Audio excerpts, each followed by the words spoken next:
Hey friends, just a quick content warning before this episode. I talk about several different books in this episode, and those books may contain some subjects and themes that are potentially triggering. I don't go into detail about most of them, or any of them really, except the cult part. But I just wanted to give you a heads up that there's some mention of eating disorders, religious trauma, parental neglect, the Holocaust, and some OCD triggers. So if you are not up in a place to hear mentions of those, this might not be the episode for you. I don't actually go into detail about most of these, so if you think you're in a place to listen, please feel free. But if not, no one's going to be upset with you. We'll catch you next time.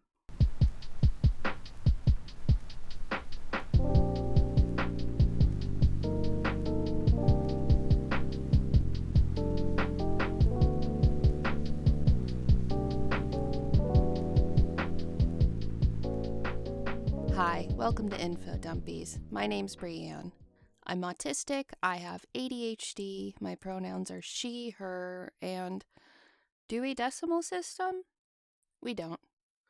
We don't. We don't. We don't. Hi, I'm Violet. My pronouns are she, her. I have ADHD, and the only book I don't like is the one from the movie Page Master called Fantasy, where she's got the weird glass slippers, but you can see her weirdly highly rendered feet through them. Only book you don't like? The only book I really don't like, yeah. Most books I'll tolerate, but that's a book I won't tolerate. Mein Kampf?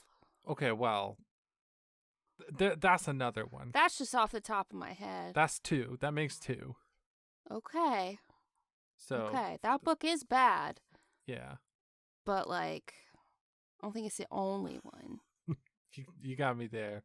There's a lot of books I don't like, but especially that one with the freaky feet. That played by Whoopi Goldberg. Some foot fetishist drew that. You can't tell me otherwise. Someone who wanted to see Whoopi's feet. Yeah, I watched Star Trek: The Next Generation. This is a cartoon character who is a living book with a semi-realistic with her dogs out. Yeah, just like, did you have to render every toe? Every toe. And they're wearing translucent glass slippers. Like, just, you're nasty. Admit it. Anyway, that's what we're talking about, right? Is nasty books? No, we're not. We're trying what is not a new format for Infodumpies in general, but possibly a new format for episodes that are Brianne episodes. And I'm tentatively calling it Brianne's Book Report.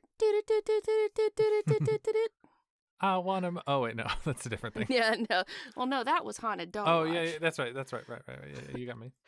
I need to come up with my own stinger for that. But yeah, we're doing Brianne's Book Report. So I read a lot, either physical books or audiobooks or digital books I am reading on my phone. I read a lot, and I decided that it would kind of be fun for me to dump about some of the books I've read this year that have made me feel particularly one way or another. It's not all good. Some of them made me very angry, but these are ones that I've finished. Some of them have feet. Oh. I don't think so. Valid. I'm trying to recall. I mean, there are feet in some of them, but it's not about feet. That's good. I'm glad that that's the case. Sorry to anyone who's hoping this would be about feet. So yeah, we're going to go through some books that I've read this year. These are off the top of my dome, just ones that I'm like, which books made me feel something strongly one way or another. So it does not mean I endorse the entire book. Does not mean I endorse all of its contents or the person who wrote it. That's fair. It just means that I read it this year. It made me feel something. And maybe on some of the good ones, you, the listener, may want to give them a read yourself. I don't know. Nice. Hell yeah. I'm down. We're starting with one that is not for the faint of heart. Is one that some of these, okay, so these are not all new books. If you're like, Brianne, that book came out ages ago. Bitch, I don't care. I'm reading the book. This is not current events. Right. So this book is I'm Glad My Mom Died by Jennette McCurdy. I bet that's a big one for you. Yeah. So are you familiar with this book? I know you've told me a little bit about it, and obviously I don't want to spoil anything, but I know it's about a person who has a really difficult relationship with their mom, and kind of the stories and It's like very specifically Jennette McCurdy from iCarly, mhm. from iCarly fame.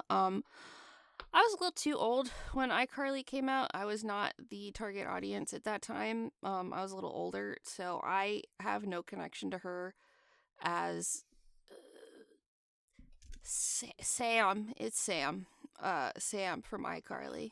You would know better than I would because I did not watch iCarly. I didn't either. I'm recalling when she mentions her character in the book. Got it. So not for the faint of heart. This book was, I would not recommend it to people who are in a delicate place in regards to religious trauma and or eating disorders, because it talks about those. I'm not going to dwell on those in my discussion of the book, but it was actually recommended to me by my therapist, since I had gone no contact with my mom just a few months prior to reading it. My therapist had read it and said, hey, a lot of what she had to go through reminds me of everything you have had to go through, so you might feel less alone reading this book. And like most things, he was spot on, because I did feel a lot less alone seeing someone else go through this. That's really good. It's rare for a book to be able to evoke that sort of feeling, so I'm glad that was able to do that for you. Yeah, and it being a memoir and not being a fictionalized story of this tumultuous relationship, but being someone who actually went through it herself, I think that was nice too. Yeah, because I feel like it's one thing to kind of feel represented or to feel seen in a book, and it's another thing to feel like you've been accompanied, like you have someone else who's kind of been on the same journey, right? Yeah, and that's like, it is hard to do that when I know everyone in my real life is not in that same situation, and I can't just go seek out people to go, hey, did you talk to your mom? Are you okay? Like, I can't just go to a new friend and go, so you and your mom, do you talk? No. Okay. So tell me about your mother. Yeah, was your mom a bitch too? Oh, okay, interesting. So Jennette also has OCD. I have OCD. I don't talk about it a lot here, but I have OCD. And having OCD and growing up in a religious household is like a horrible combo, and so much of how she felt about stuff, because I used to write mine off as a kid as like, I've done something that made God mad, or if I don't do this, it'll make God mad. And that's a lot of what she goes through. But yeah, if you're someone with a shitty relationship with your mom, I would say this book is worth it, but definitely only if you're in a place where triggering some of those memories will not have you incapacitated. And yeah, it took me a while. It took me a while to get through this book, because so much of it was like, oof, okay, oh. I know that feeling. I've had a few. I have trouble reading just because of my ADHD. I have really trouble with like focusing on a physical book, but audiobooks for me have been really good. And I recently listened to a couple books that I kind of had a similar experience with, but they weren't mom related. My mom's awesome. I'm very lucky in that regard. I love you, Mama, if you're listening.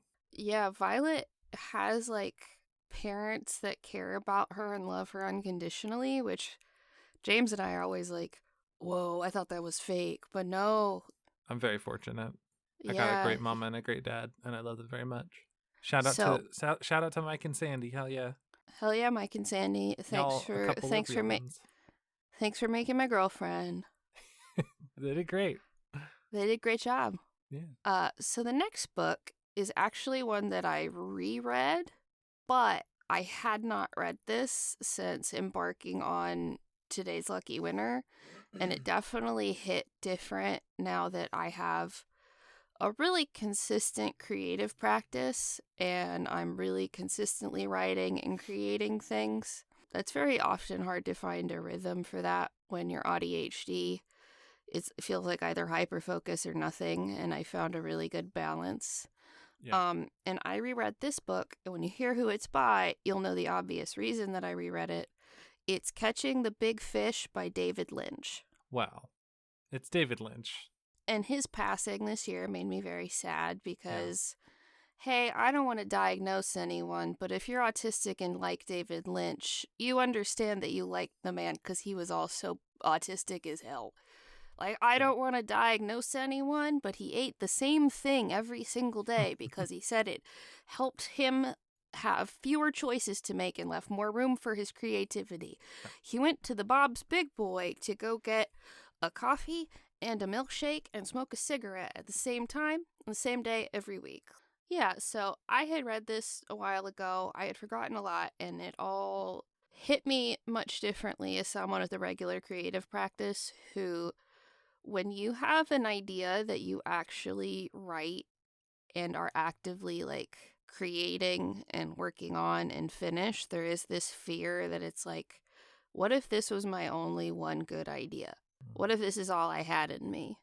And Catching the Big Fish, the premise is that if you have one good idea, that'll help you catch others. So a lot of the book is about transcendental meditation, and that's where he does his metaphorical fishing for ideas. Even if you aren't into transcendental meditation, I think it's good for people who, A, like David Lynch, and B, are creatives. You don't even have to be a David Lynch fan. It will seem a little odd if you are not a David Lynch fan, the way he writes about some things. And then occasionally there'll be a really small snippet where he's like, I was given a digital camera in 2008. I thought digital was going to be soulless, but the beauty of digital, and he just goes on about digital cameras for a little bit. If you're familiar with him, you will read the whole thing in his voice. I almost guarantee it, because I sure as shit did. But yeah, it's about the creative process, as he puts it, living the art life. I love that. Because to him, art in any art form, for those of you unfamiliar, he was a filmmaker and he made some of the weirdest shit there was, and I ate that shit up. He also did the TV show Twin Peaks, which, if you want a bunch of autistic coded characters doing weird stuff, there you go. And everyone's very pretty. Yeah, absolutely. Everyone's extremely pretty in Twin Peaks. Absolutely, yeah. It's got good vibes. Excellent. It's very much a show that feels like fall to me. Yeah, it feels like you're tripping in fall a little bit. Yes. So in this book, he talks about his own life experiences. And if you're familiar with his work, he talks about specific things that he did growing up that you're like, oh, that was in Blue Velvet. Oh, that was in Mulholland Drive. Oh, that was in this. And you can kind of connect them to his work. But he also talks about process a lot. And I love how much he doesn't have a set process. Something I have discovered with other autistic people when I talk about, because I have some clients who found me through podcasting and they're like, hey, how do you get the fiction from brain and out and organized? We talk about the artistic process, and autistic people, especially AuDHD people, kind of like how ADHDers tend to buy a bunch of equipment for a new hobby and then not actually pull the trigger on doing the thing. I feel like AuDHD people tend to collect a bunch of information as well about ways like, here's how to do it, here's how to do it. But the problem is with art, there is no formula. There is no magic order of doing things. And honestly, if you follow a formula all of the time, you're probably not going to make something really interesting. And there's a real tendency for us to want to know the right way to do something. And I think if you're an AuDHD creative, this book might help you snap out of the idea that you have to keep learning the theory of writing and everything. I could go on a whole tangent about that because, hey, all of human life is storytelling. Sure, there are things that make for good storytelling and bad storytelling, but the way we communicate everything to each other is through story, so you inherently have a storyteller in you. It's just organizing that for your fiction. So one of the things that annoyed me about another book, which is On Writing by Stephen King, is that Stephen King is like, no, you can't learn to write. I'm just a special boy. You either have it or you don't. Right. And I'm like, fuck off. You weird asshole who randomly tweeted about how he doesn't think the Epstein files are weird when it's like, bro, nobody actually asked you. That looks sus. Right. Like, hey, I'm just putting it out there. I don't think the Epstein just files putting it out there. I yeah, think they're fake. I think it's fake. And it's like, Steven, nobody asked you, if anyone's name bro. should appear on there, it's basically not valid. Yeah. If there's a Blevin King on there, I don't know who that is. Not related to me. It's different, Steven. Mine's spelled with a V now. Surprised you. Yeah. But anyway, Catching the Big Fish.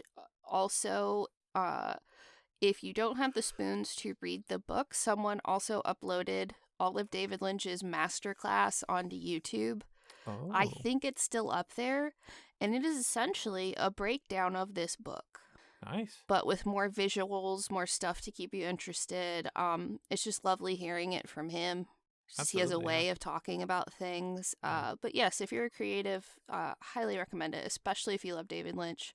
It kind of felt like a warm hug from my my surrogate fiction, not even fictional, my surrogate guy who didn't know he served as a grandpa to me, but here we are.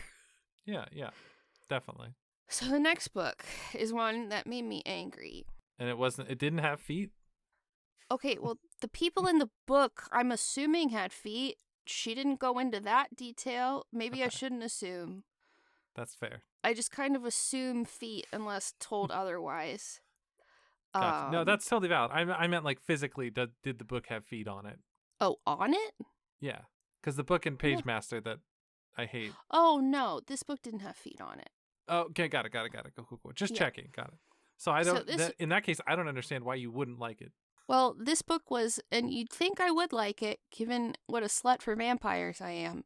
It was Memnoch the Devil by Anne Rice. Okay. So this is the 5th in the Vampire Chronicles series from Anne Rice. Got it. Now, if we rewind a little bit to the 4th book in the series, Tale of the Body Thief, I had started to become disillusioned with where Anne was going with her Tales of Lestat. Some of you may know the series because you read it yourself. I had read the first 3 way too young as a tween because Queen of the Damned came out when puberty was hitting for me, and that did something fundamentally to my little baby bisexual brain. And I was like, oh, I need to read these books. Yeah, that activated the bisexuality innate in you. Oh, that was active before. That was active before, yeah. No, I think Buffy the Vampire Slayer did that. But yeah, Memnoch the Devil. So I was getting a little annoyed by the 4th book, and by the 5th book, I just got angry.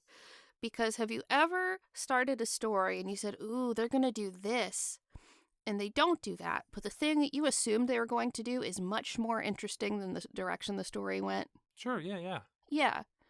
I'm done reading this series after this. Oh, wow. I'm done. I finished it. I'm just done. It's not good. Wow. The book starts you off, started me off at least, thinking that Lestat was going to change places with the devil. Okay, cool. Yeah. That would be really cool. Be badass. Like the vibe I got was that Satan was tired of being Satan and wanted to go party on Earth, and he was going to let Lestat be Satan. And Lestat's like, I don't know how much of this series you have either consumed via movies or TV or whatever. Very little. But bratty French bisexual vampire who at one point decides he's going to out all vampires and become a rock star, where he just goes, no, I am straight up a vampire. Love him. He's such a little cunt. So I thought, of course my boy would be like, I'd love to be Satan. That sounds delicious. Yes, let me be Satan. He is one of those vampires who tries to only feed on criminals. Doesn't always.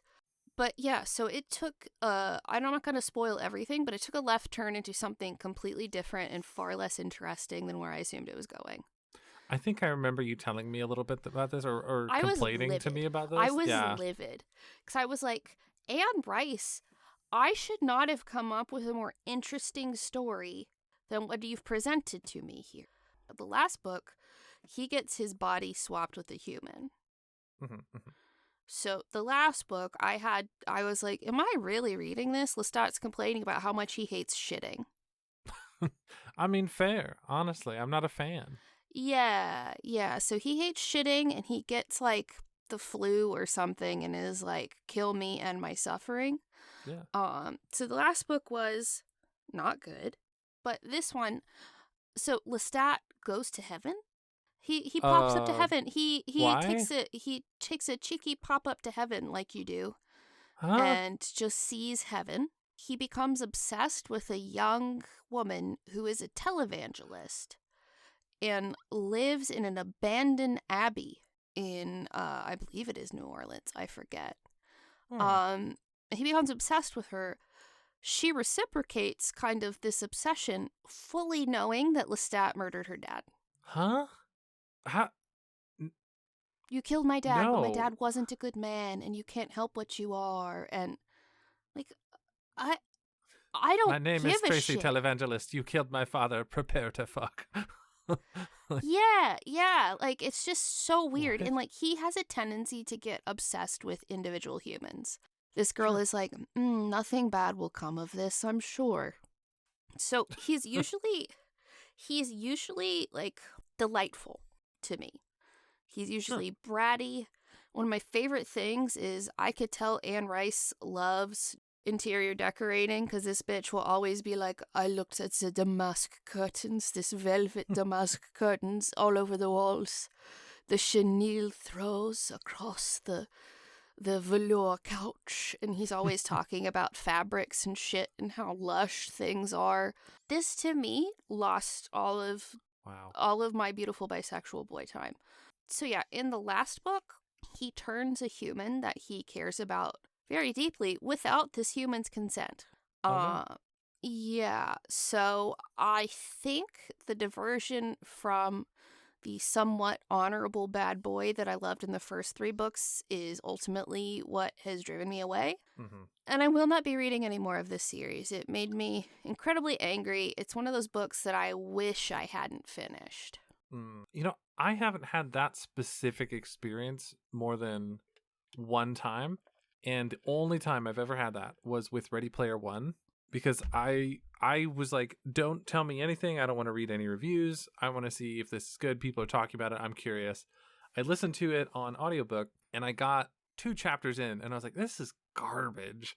And then I was like, I don't know what compelled me to keep listening, but I did, and I finished it. And by the time I got to the end, I was like, I think I was just hoping it would redeem itself somehow, and it never did. I have such trouble just deciding I don't want to finish this book. I will cognitively know that I don't want to finish this book, but I think the autism's like, you started it, you have to finish it. Or it might be the OCD. I don't know. It's very rare. Less rare if it's an audiobook. If it's an audiobook, I'm more likely to be like, all right, return it early. But yeah, so this one did not enjoy. So the next one, I put the 2 that I didn't like in the middle, so we could end on a good note. Cool. So the next one I'm going to complain about is Aware by Dr. Dan Siegel. So I read a lot of nonfiction. Mm-hmm. Very often the nonfiction I'm reading is also for work.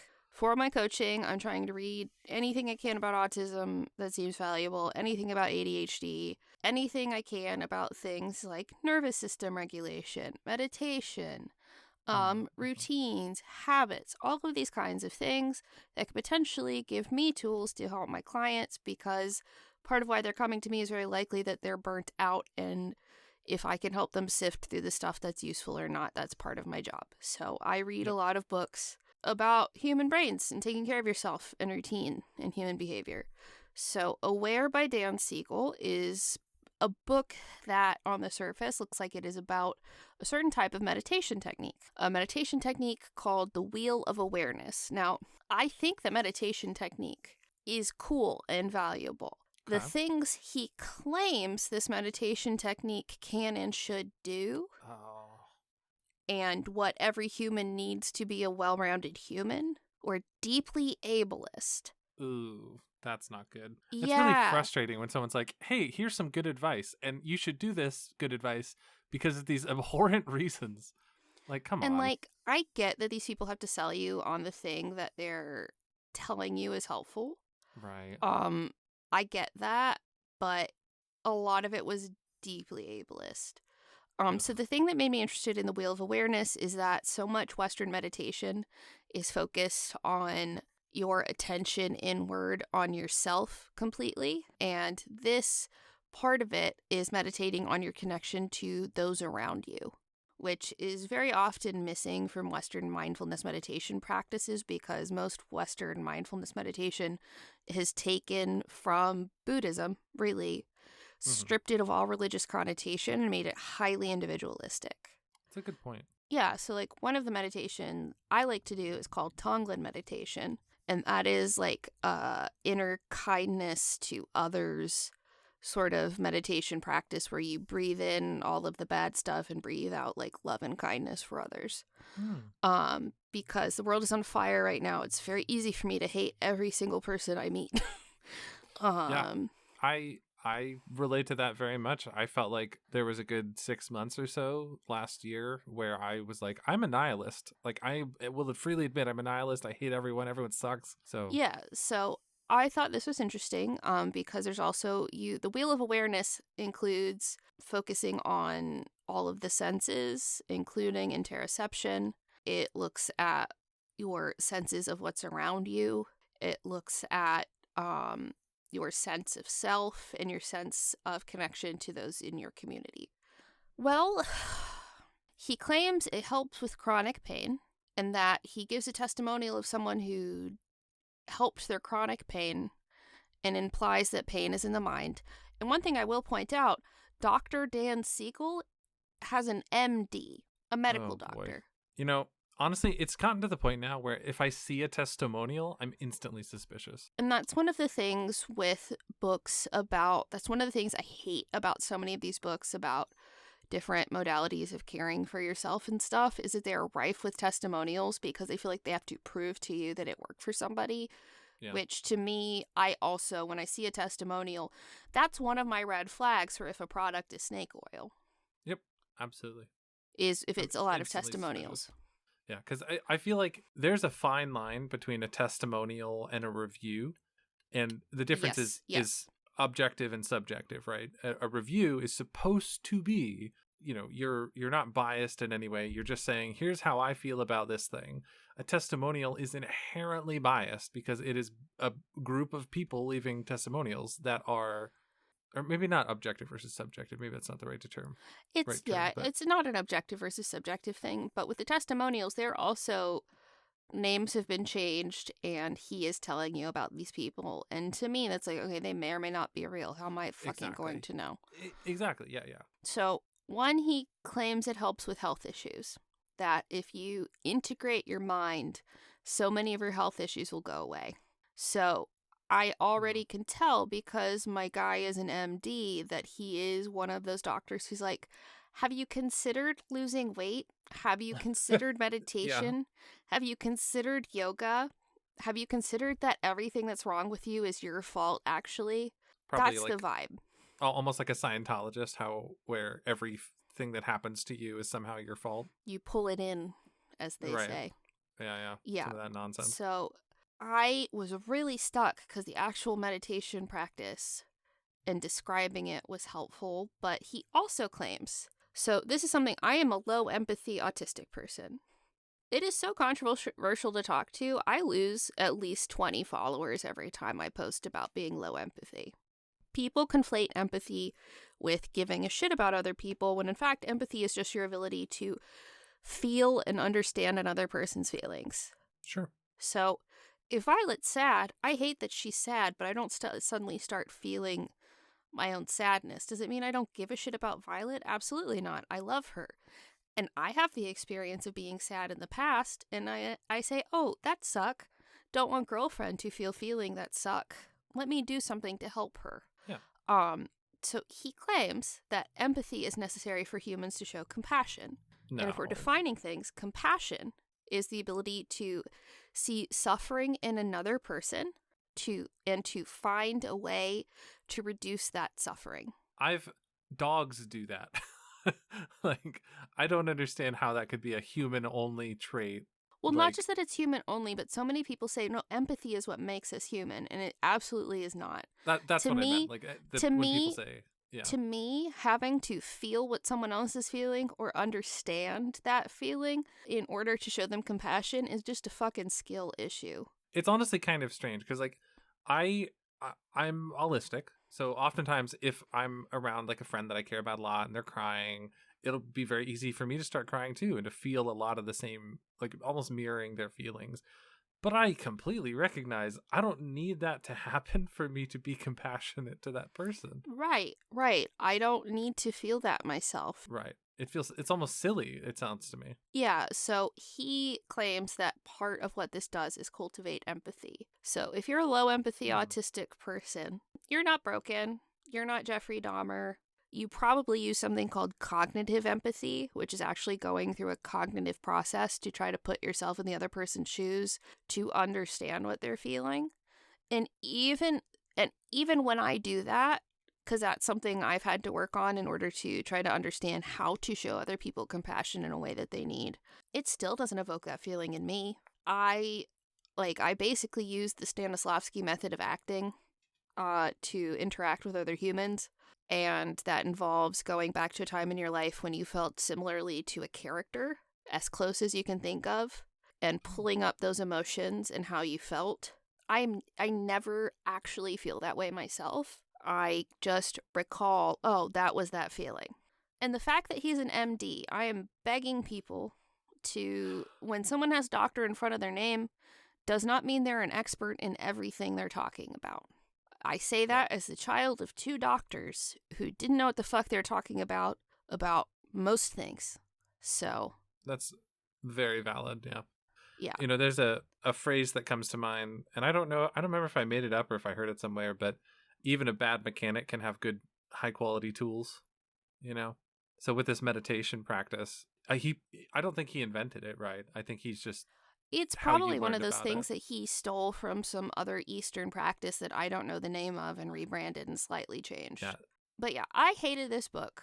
I appreciated a new meditation practice method, but I would personally rather stick to Tonglen meditation and not to filter my compassionate meditation exercise through this Western lens of a guy who thinks that I need to fix my own health with meditation. It made me so fucking angry. Okay, so the next book. Now we're back to books that I enjoyed. Yay! The next book is called Letters to My Weird Sisters by Joanne Limburg. Already like it. So, Limburg writes letters to women in the past in whom she sees a kindred sisterhood. She's an autistic woman in her 50s. Each of these women reminds her of her experience as an autistic woman, and she uses their stories to talk about feminism through an autistic lens. Oh, that sounds cool. Yeah. So one of the things I really like is that she fully acknowledges her own privileges, and she makes sure she brings that up at the beginning of things so you understand her perspective and where she is lacking in experience. I love that. So she says, I am a white, cis-het British woman in my 50s, of a certain socioeconomic bracket, etc., etc. This is my experience. Take what I say with a grain of salt. You know what I mean? She's just says intersectionality is important. She also acknowledges that the people in the book are largely white and European, the people she's writing to. And she calls into question why those stories were the easiest for her to get access to in the first place, and those that were recorded in the first place. Yeah, it's not hard to imagine why, unfortunately. So I don't want to give it all away and about everyone she writes to, but Limburg herself is Jewish, and she talks about a few Jewish women during World War II. So if you are not in a place to hear about the Holocaust, this book will be a little rough. Gotcha. She goes into some detail, but autistic people and disabled people were some of the first to be murdered in the Holocaust, so it comes up. It is rough in the sense that she's a really evocative writer, so when she does talk about these women, you start to care for each of them to a certain degree by the end of her respective letters. So I will say the first woman she writes to is Virginia Woolf, who we talked about in the bisexuality episode. Heck yeah. And I love that she doesn't put her up on a pedestal. She says, you know, like, actually, I'd be remiss if I didn't point out, Virginia, that you were anti-Semitic, ableist, and a snob. And she's not going to glorify the dead. Yeah. And she brings up some very specific instances where Virginia said some fucking out-of-pocket shit about disabled people and poor people and stuff. But I highly recommend if you're an autistic woman. There is a lot that was relatable. Limburg also has OCD. So I was like, oh, cool. You got that in the autistic trauma package, too. Excellent. Oh, nice. So there's a whole thing that made me laugh because adopting Moogie really made my OCD go into overdrive. It's just one of those things. There's a new variable and I don't feel like I have control over a lot of things. And Limburg also talks about my OCD showed up when I had my first child, and here are all the things I convinced myself would happen if I stopped caring for them as thoroughly as I needed to, and I didn't follow everything to the letter. So it's really interesting hearing about, like, hey, caring for another life made my OCD worse. So if you have OCD, also pretty relatable. Yeah, that's interesting. It makes a lot of sense to me, just from an outside perspective, someone who does not have OCD, to, like, you've added, like you said, you've added a new variable, and, like, not a small variable. This is another life you're caring for. Yeah, so many things could go wrong. All of the things that you had a very specific, I don't know if this is the right term, ritual for, like, they're kind of thrown off. Everything's got to change. It's not just that. It's that there's so many things that can go wrong taking care of any living creature. I see. And when my OCD will flare when things feel out of control. So it definitely feels out of control when you're trying to adjust to having this new life in your house. And she talks about how hers hit when she was pregnant, and her office was upstairs and there was just a tiny window, and her OCD convinced her that, well, hey, if there's a fire, you're really pregnant and you're going to have to be able to get out that window. And what if, you know, this happens and these rags fall into your trash can? And she talks about realizing she needed to do something about whatever was going on with her mental health because she didn't know she had OCD when she was pregnant, when she found herself having crawled through that window in her office and was standing on the roof to the lower part of the house while, like, I think she said, like, 6 months pregnant. Yeah, that's not good. Yeah, 'cause she just needed to see if she could get out, and that's what her OCD was telling her. So yeah, highly recommend. So the next, it sounds really interesting. Oh, sorry, I was just gonna say, even if you're not autistic, it sounds interesting just to see that perspective. Yeah, it definitely. It's another one of those books where if you're an autistic woman who does not have other autistic women in your life, and you don't have people who you can talk about that feeling of feeling like you're trying to connect with other people through, like, the way I put it is like 6 inches of aquarium glass. It's really good at making you feel understood in that way. What's your last book? This is not my last book. We're down to my 2 favorite books that I think I've read. My 2 favorite books I've read this year. Next, we have Cultish by Amanda Montell. So Cultish is a book by Amanda Montell, who is a linguist whose father escaped a cult at the age of 17. Wow. And this book is all about the language of cults, or as she calls cult language, cultish, like English. Oh, interesting. I was going to ask about the title, actually. Like, how did that title come about? That makes total sense. Montell talks about how language is integral to exerting control in a cult. And she points out the patterns and trends and how language is used in these capacities. And she sections the book out. She talks about what you think of as traditional cults. She talks about social media cults, which I'll get into in a sec. Oh. Wild. Talks about fitness classes being a cult, like CrossFit and Bar Method. Yeah. And oh, wow. And she says all of these things exist on a cult-ish spectrum. Yeah. Like, there's a spectrum. That's interesting. So she talks about this spectrum of cultiness to things, but how language is used similarly.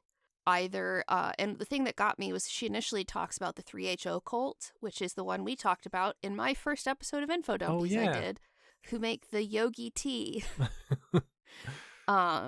So she's like, some of the things that they did in 3HO are some of the same things, the same language things, at least, that get people feeling invested in community in Peloton. That's so interesting. This is actually, of all the ones you've mentioned so far, this is the one I think I most am already like, I kind of want to see if I can get an audiobook for this because it's I actually really listened to this as an interesting. audiobook on Libby, so our Oh, library cool. has it. Heck yeah, absolutely. Yeah, because the idea that like my default right assumption, like you see a group of people that are doing CrossFit or whatever, I don't think of that as a cult inherently. I think of that as like, oh, it's a social group. But there's so much expectation in that social group and so much like I kind of take for granted with a lot of these things that I sort of just think of as social groups that are like, And no, they it makes are. sense that there would be cult related things. It can be Yeah. both, sure, yeah. Yeah, But it can be I thought both. of them as like just a social group, nothing more. And she also pushes back against the word cult and brought about a perspective on what gets labeled as a cult and what doesn't. That was new to me and I found really interesting. So me, who has been hyperfixated on cults since I was a little kid, she changed my view on calling all of these they get called new religious movements. She has made me pull back a little bit at, well, they meet a lot of cult criteria, so that's a cult. Interesting. So the example she gives, which I was not aware this happened. Well, I was aware it happened, but I hadn't thought about this perspective that in Waco, when the DEA raided the David Koresh's compound in Waco, the media manufactured consent for this raid and for the deaths of civilians by calling it a cult, because suddenly those people chose to be there. Those people chose to be involved with this crazy thing. Those aren't people anymore. It's used to dehumanize them. They are just crazy cult members and not human beings anymore. Yeah. Oh my God. And just my first thought on that as a person who plays a lot of video games is how often in video games are occultists just kind of a random villain.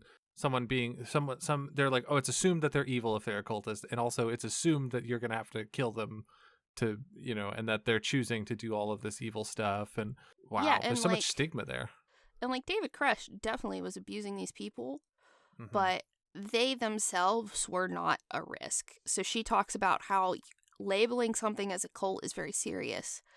Yeah. Because it manufactures consent to see the people involved as less human. So I was like, wow, I had not thought of that before. That is such a valid and interesting take. Yeah. So yeah, she also talks about things like MLMs and how they use language. There's a whole chapter where she's like, hey girl, and does it like you get those DMs from girls you went to high school with. Right. Let me tell you about these leggings that I've been just crazy about lately. Talks about LuLaRoe. Talks about Amway, which I did not realize how balls deep Amway was in American politics. Oh, jeez. I didn't know either. I don't know now. Yeah, so she talks about Peloton. She talks about bar methods. She talks about core power yoga. She talks about Instagram and YouTube cults, where I learned about someone named Teal Swan, who is tangentially responsible for suicides. Oh, via YouTube and using SEO for evil. Oh, that's dark. That sucks. Yeah. And another thought that I had, that the idea of not stigmatizing and like assigning these like non-human traits to these people that have been sucked in by a cult reminds me a lot of the way that people treat people who fall for scams. When I was getting trained to do IT stuff, there was a really big emphasis when you are working in IT to, because there's phishing attempts and people are constantly out there saying, oh, I'm this, prince from South Africa or whatever. I'll give you $1 million if you send me 10,000 or something. Right? People, it seems ridiculous in hindsight, outside of the moment, to fall for those scams. But realistically, the people that are falling for these scams are people that are in a vulnerable position. Yes. They're very lonely. They're very isolated. They don't have someone to quote, for lack of a better term, sanity check this request against. That is why they're falling for it. It's not a personal failing. this is a vulnerable person. And I feel like Yep. it's a similar situation for people that get sucked into a 100. cult. Very often, yes, but I think not enough people understand that they themselves are vulnerable to cults. They think they are not someone who could fall into that. Everyone thinks that, yeah.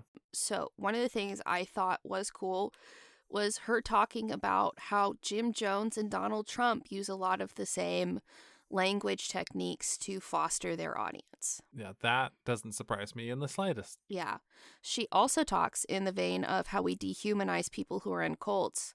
How often have you heard someone nonchalantly throw around the phrase "drink the Kool-Aid"? Oh my God, all the time, constantly. People died. People use that people use that interchangeably. Babies died. Yeah. And people... It's not right. But people will make fun of it. Like, if we're talking about the Jonestown Massacre, it's like 900 people who died. Yeah. So she talks about how we manufacture consent for people who get sucked into cults to meet bad ends by the way we talk about them, and how we use language around cults that treats them as non-human, which I thought it's just a take I've never heard before, and I've read a lot of shit about cults. Yeah, it's really interesting. I'm intrigued. I think I'm going to have to listen to this one for sure. Yeah, really good. So yeah, I think this book is great for the lay person who doesn't really know anything about linguistics or cults. I think it leaves you with some sort of mental tools for recognizing when some people are using language to try to control you. And she also talks about like her own fitness class she goes into. She's like, I spend money to go to this class. I make friends in this class. I feel like I'm part of an exclusive group, but no one's going to make me give them all of my money or work in servitude or kill me at this class.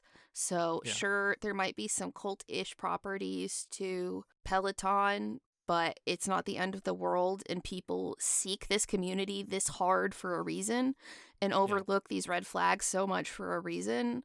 But anyway, I thought it was amazing. So, great book. Heck yeah. So what was it called one more time? Cultish. Cultish by Amanda Montell.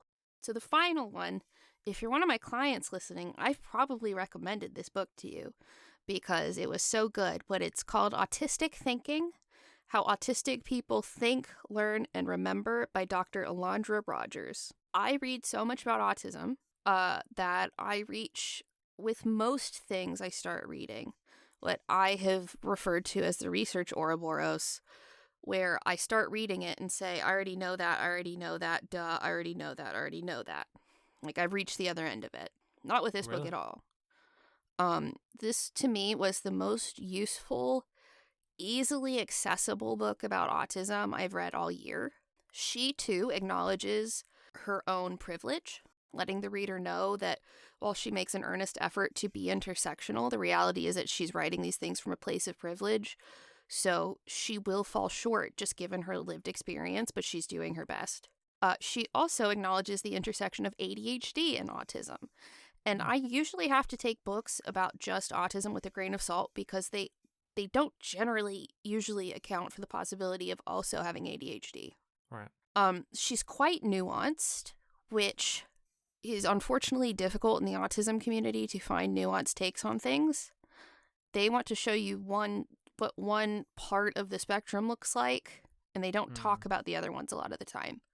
So she talks about experiences across the spectrum, how we may differ, what some of our most common experiences are, how those different traits may interact with other marginalizations, how those different traits may be the product of being raised with certain marginalizations. She acknowledges that with autism, a lot of the time, there is not research about how to live our best lives. So some of the things she fully says, we don't have research about this yet. But when there is research, she's incredibly well sourced. If she's referencing a study or a paper, it is clearly denoted in the footnotes. That's awesome. So I literally got to go, oh, okay, let me go look up this exact fucking paper, and it's right here on this page, so my ADHD isn't going to go, oh, look that up in the back later. It's right there, which is my favorite. Because if it's in the bibliography for, like, sources, I'm probably going to forget I wanted to go look that up later. Gotcha. And there was definitely a section on Tylenol and circumcision, right? Not yet. Maybe the updated version.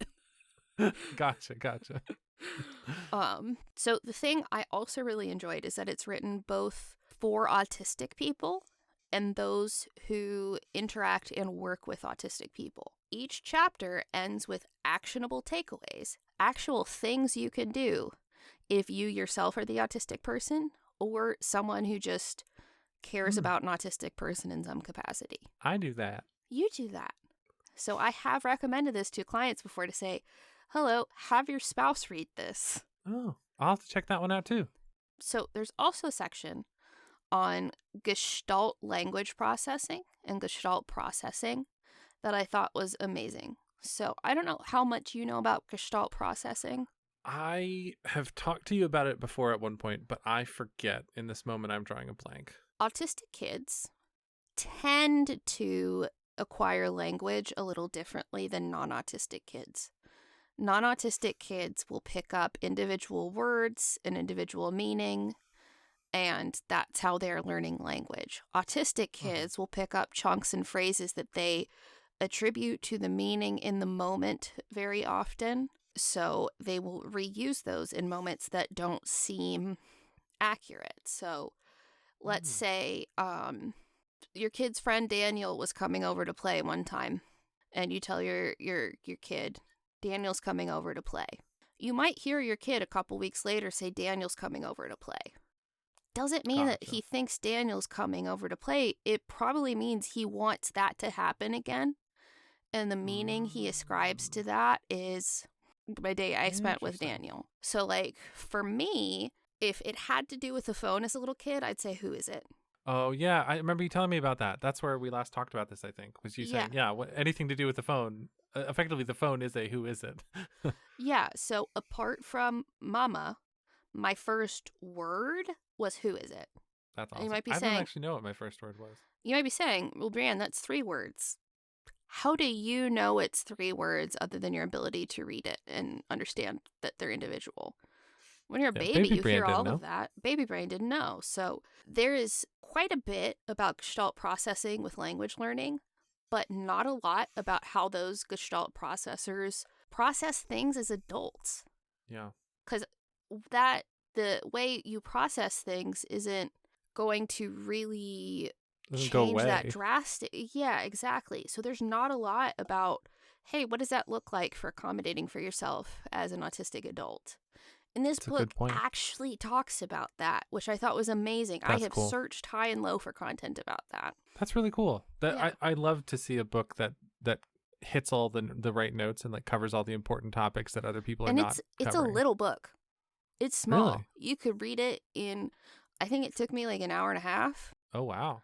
And I was taking some notes. Not to put you on the spot, do you remember about how many pages it is? I don't recall. We have it downstairs. Okay. I can show you. It's short, big print, lots of bullet points and stuff. So the section on autistic memory was really affirming of my own experience too.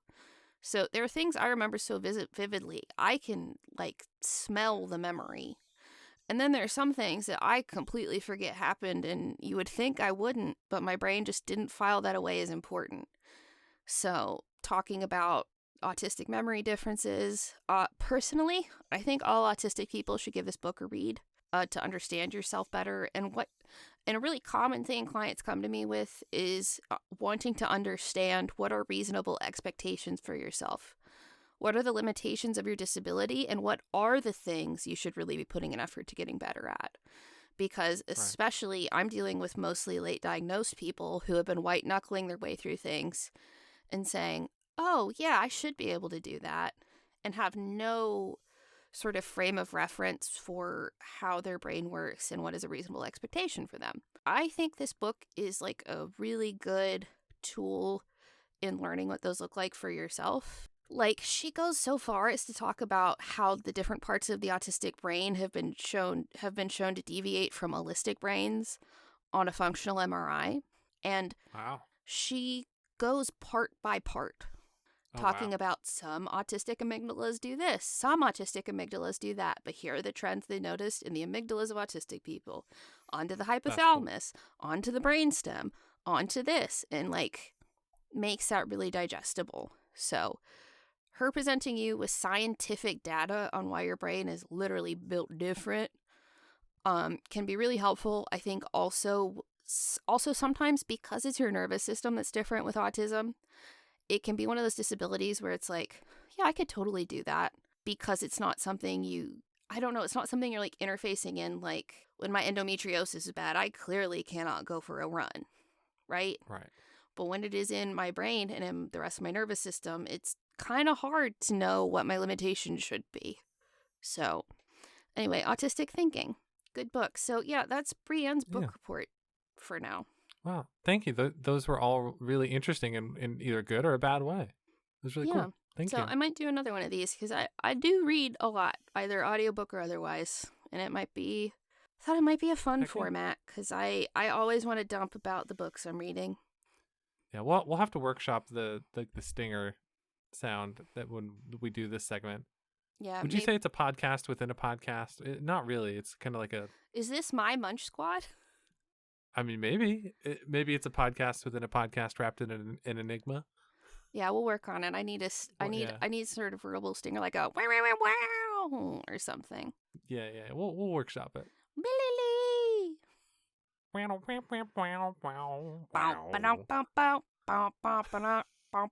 hang on. Don't do too much of that. Jerry Seinfeld will come after you.